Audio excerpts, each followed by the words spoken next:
Hello, ito po uli ang Garden Daily. Ito po yung lettuce natin. Mapapansin nyo mayroong malalaki, mayroong maliliit. Mas marami naman yung malalaki talaga. Kaya lang, since na hindi pa tayo expert sa larangan ng pagtatanim through hydroponics, kaya ayan, medyo meron pa rin mga inconsistency.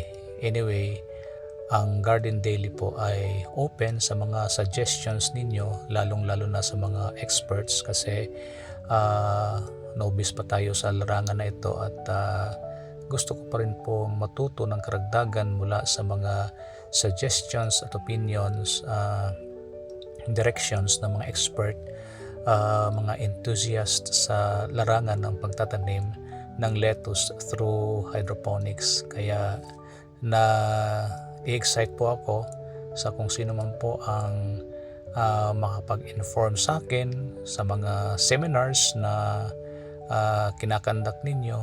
So feel free to inform me kasi plano ko na if ever magtayo kami sa medyo malaki-laking greenhouse, makakasiguro kami na yung mga expertise ninyo ay ma-apply po namin sa aming future greenhouse na medyo malaki-laki na by God's grace. Kaya ayan po, ito ang medyo maganda-gandang klase na lettuce ng inyong lingkod. Ayan.